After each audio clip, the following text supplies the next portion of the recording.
If you're a smoker or vapor, ready to make a change, you really only need one good reason. But with Zyn nicotine pouches, you'll discover many good reasons. Zyn is America's #1 nicotine pouch brand. Plus, Zyn offers a robust rewards program. There are lots of options when it comes to nicotine satisfaction, but there's only one Zyn. Check out zyn.com/find to find Zyn at a store near you. Warning, this product contains nicotine. Nicotine is an addictive chemical. When it comes to what your family eats and drinks, you know your choices matter. You're the expert because you know what fits your life. And getting it right starts with good information. That's why America's beverage companies are sharing more information about our ingredients at goodtoknowfacts.org. No spin, no judgments, just the facts straight from the experts for more than 140 beverage ingredients. Visit goodtoknowfacts.org. Welcome to Omaha, where work and play meet, where productivity meets the after party, where downtown convention space and hotels are within walking distance of 90 restaurants, pubs, and unique shops, where locally made morning lattes meet 5 o'clock craft cocktails, and where colleagues meet to explore the waterfront views in our 72-acre downtown urban oasis, and where in 2027, a modern streetcar will take you to even more entertainment options. Go to visitomaha.com/meetings to learn more.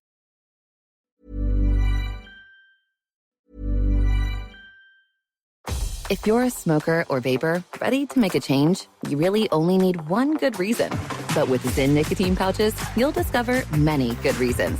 Zyn is America's #1 nicotine pouch brand. Plus, Zyn offers a robust rewards program. There are lots of options when it comes to nicotine satisfaction, but there's only one Zyn. Check out zyn.com/find to find Zyn at a store near you. Warning, this product contains nicotine. Nicotine is an addictive chemical.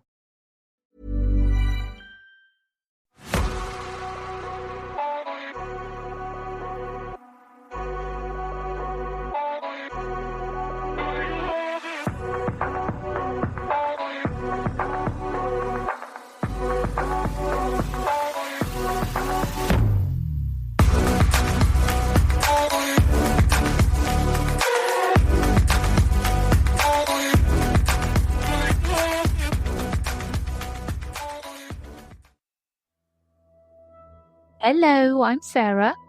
I'm Toby, and this is day 2 of 31 Days of Halloween. It is. I've got 2 spooky stories to share today. I'll get straight into them. Are you ready for the first story? Yes, I am. Don't let the moon grant your wishes. The year was 2002. I was a young man who had become detached from a tour group in the midst of the Australian outback. After a few hours, I started to succumb to dehydration. I was envisioning a plodding, laboured death in the heart of nowhere. But that didn't happen. It seemed like a mirage, but the moon spoke to me, looking upon me with far-flung craters, which felt like remote eyes. The talking rock said it could save me. I followed a misty moonlit trail across the arid landscape, and I eventually stumbled onto the town I'd been trying to find. Later that night, in my hotel bed, the moon called to me. It offered 3 wishes.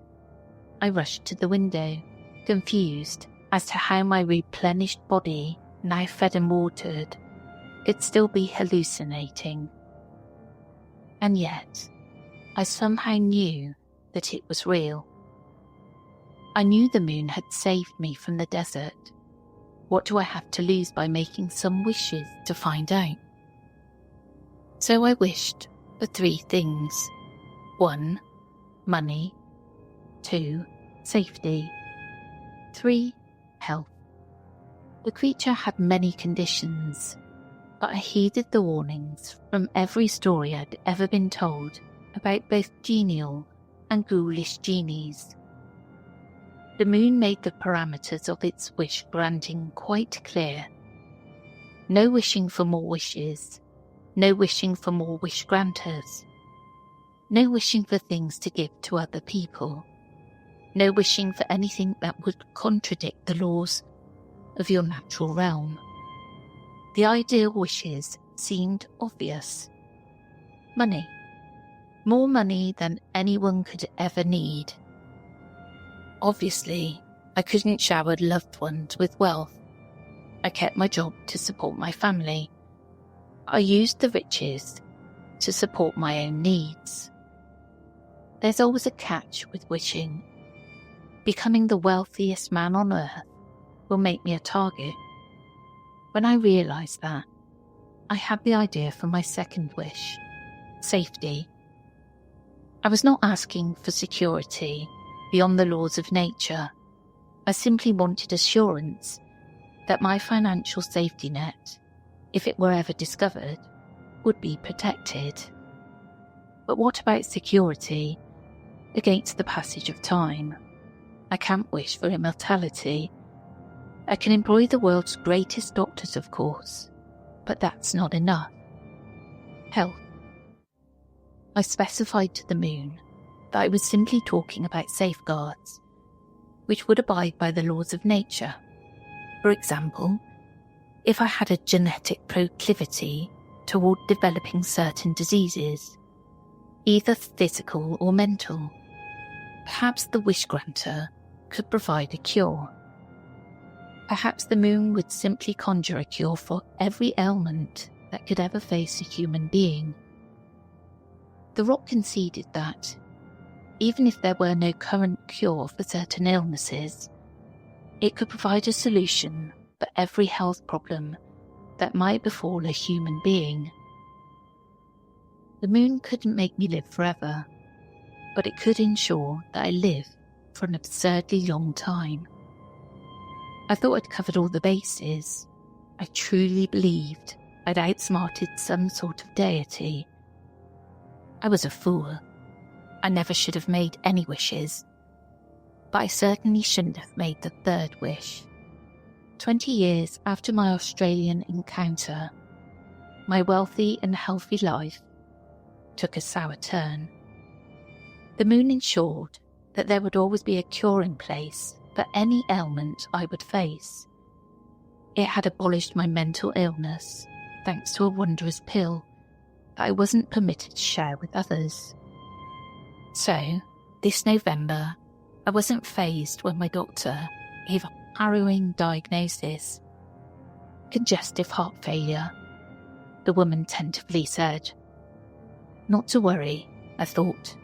The wish granter will fix it. It gave me a pill for my mental well-being, and I'm sure it'll give me a new heart too. Perhaps it'll simply grow one for me. I waited, like a werewolf in a kennel. I howled at the unresponsive moon for attention. Nothing. After weeks without solution, I started to feel consumed by dread. Has it forgotten about me? The wishes were supposed to apply for the rest of my life.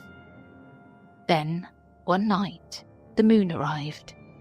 It didn't speak from the sky this time. It spoke from the darkness of my house.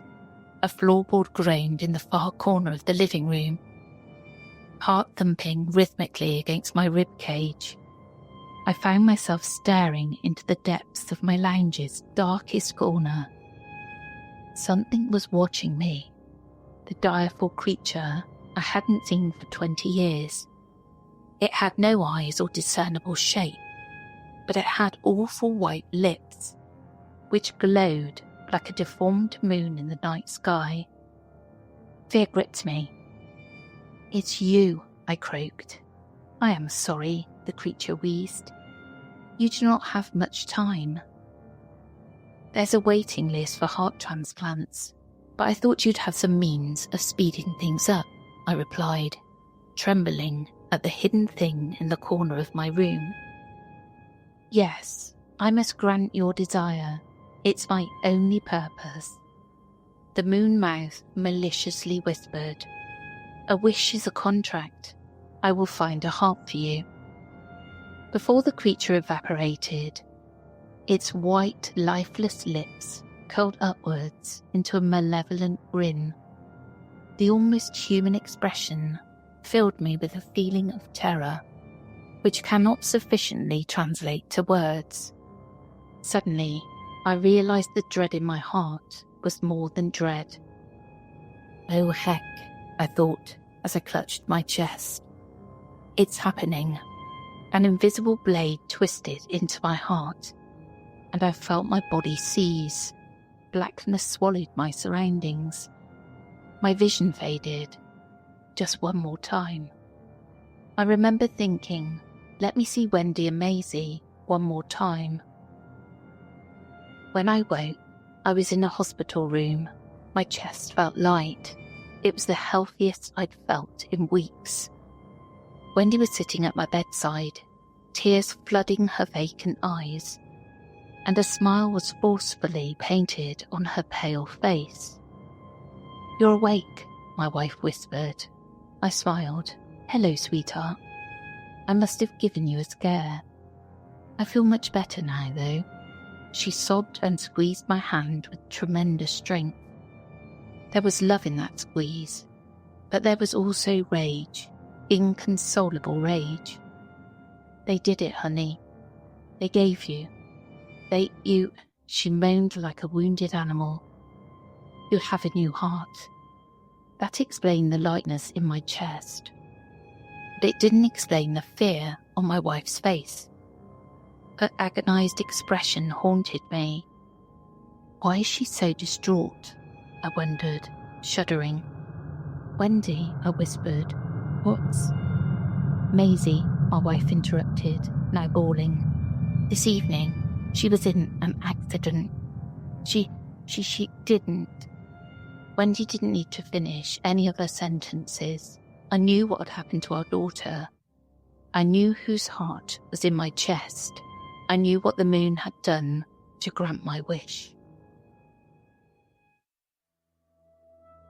What would you wish for if you had 3 wishes? Because you hear so many bad stories about wishes going wrong. I think I'd pass. Yeah, that's a question I'd have to think about for a while. Yeah, I really think. I'd be sat there, the leprechaun or the genie or whatever he is would be waiting. Yeah, just let me think about this for a while. I know I'd wish, one thing that I'd wish for is just bare cash. Well, yeah, but it comes at a cost, though, in my experience. When I do my little spell work, it always comes at a cost. So it Yeah. makes me not want to do anything. Well, I'll ask him, I'll tell him what's the cost, mate. Like, yeah. And what's, like, you know, you don't get this for free, do you? Yeah. There's got to be something to it, lad. What it's gonna cost me? That's What's a the really catch, mush? yeah. That makes sense. Respect to you, Toby. Are you ready for the second story? Yes, I am. My daughter texted from the hospital. Something was wrong. Ding. I wake up to the sound of my cell phone. My daughter's name glowing on the screen. 3:10 a.m. "Mum, my belly won't stop hurting." I respond immediately. "Baby, it's been almost a week now. Please go to the emergency. Don't wait till Tuesday." "Do you think I should?" "Yes, this has been going on for too long. And it's long weekend. Just go, okay?" I try to call her, but she doesn't answer, texting instead. "Still in dorm, can't talk." "Okay, just get an Uber and go to hospital. Don't worry about insurance, it's covered." I didn't know if that was true, of course, but didn't need her to know that. My daughter Melanie left home and moved to a big city 5 hours away from our small hometown last fall for school. We have no friends or family in that city, and I was very reluctant for her to move, but she insisted, probably for that very reason. It's the first time she's been away from home, typical for many single parents. I am perhaps overprotective of her, and her younger brother Ben, trying to make up for the other parent's lack of enthusiasm for parenting duties.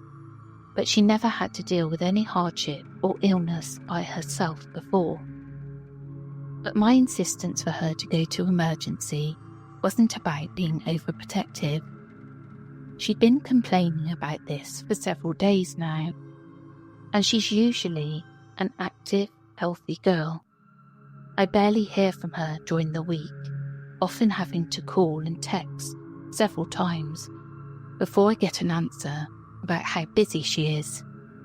With this level of repeated texting, I knew something was going on. I wait in the dark. 3:35 a.m. Mum, just got to the hospital. Are you sure it's open? No one here.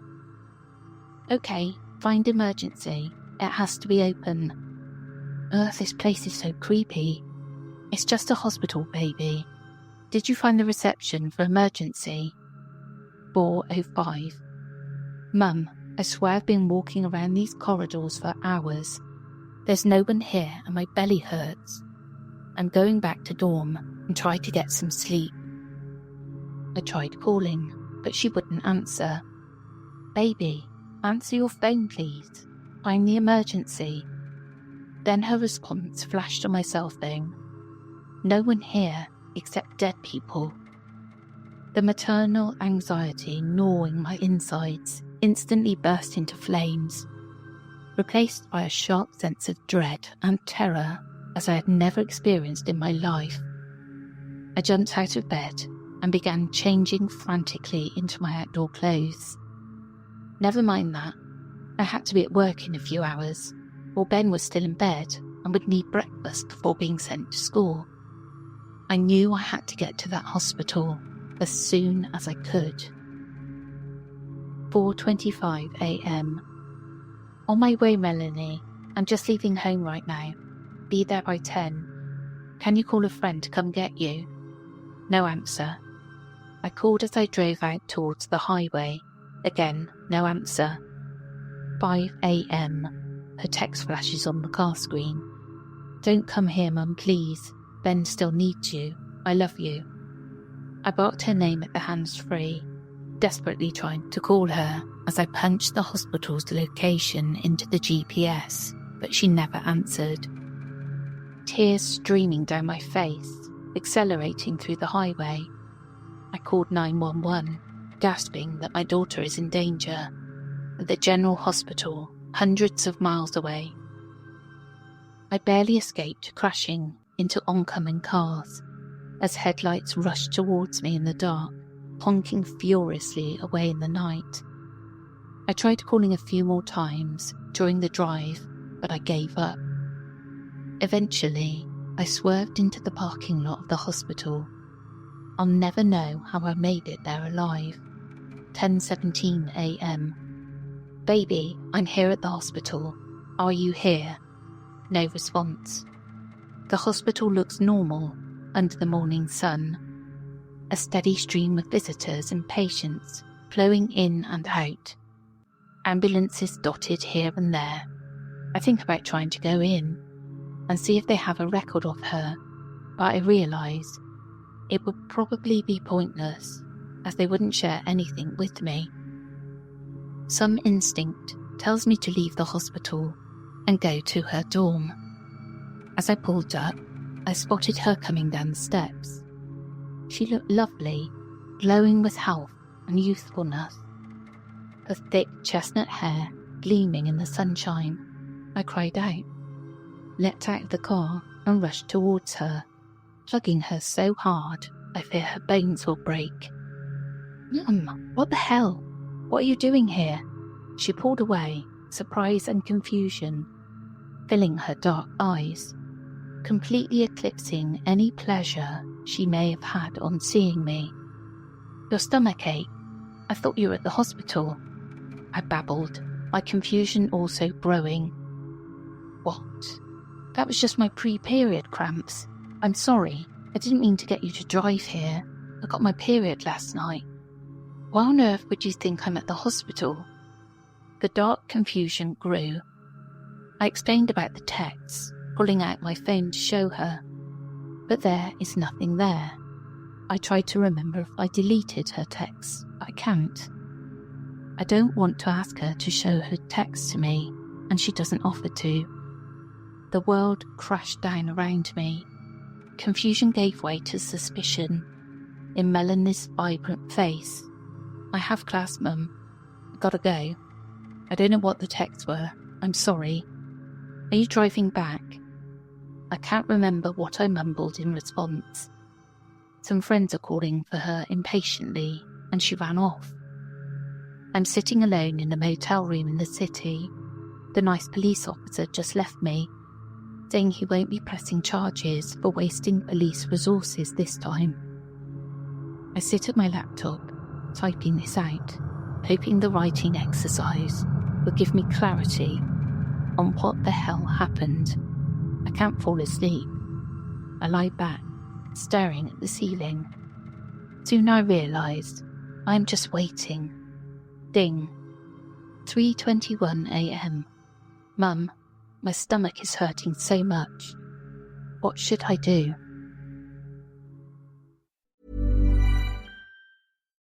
If you're a smoker or vapor, ready to make a change, you really only need one good reason. But with Zyn nicotine pouches, you'll discover many good reasons.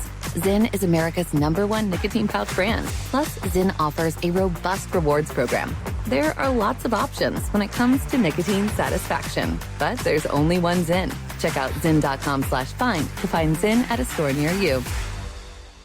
Warning, this product contains nicotine. Nicotine is an addictive chemical. At Leidos, we make things smarter and more efficient. From saving the DoD over $645 million on digital modernization to already being done with this ad. Leidos, making smart smarter.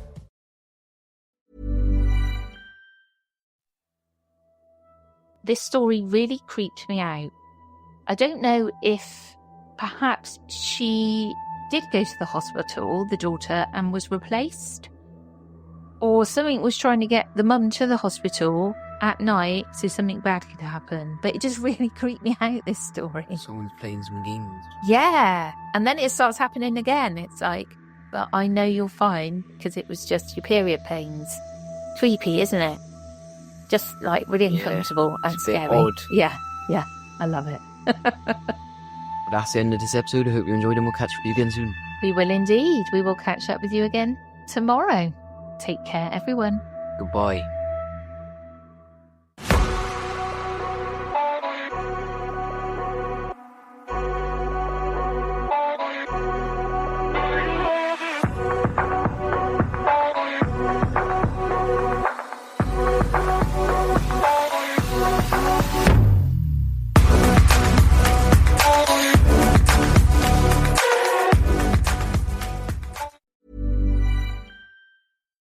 If you're a smoker or vapor, ready to make a change, you really only need one good reason. But with Zyn nicotine pouches, you'll discover many good reasons. Zyn is America's #1 nicotine pouch brand. Plus, Zyn offers a robust rewards program. There are lots of options when it comes to nicotine satisfaction, but there's only one Zyn. Check out zyn.com/find to find Zyn at a store near you. Warning, this product contains nicotine. Nicotine is an addictive chemical. Want to show your cat just how much you love them? Start with Wellness Pet Food for meals that turn love into well-being that your cat can taste and you can see. If your kitty loves real shreds of chicken and fish, or maybe they prefer culinary crafted recipes packed with protein. With vet-recommended, scientifically proven nutrition and high-quality ingredients in wellness recipes, every picky kitty can find a meal with taste, texture, and variety they adore. Wellness Pet Food. Feed well, be well.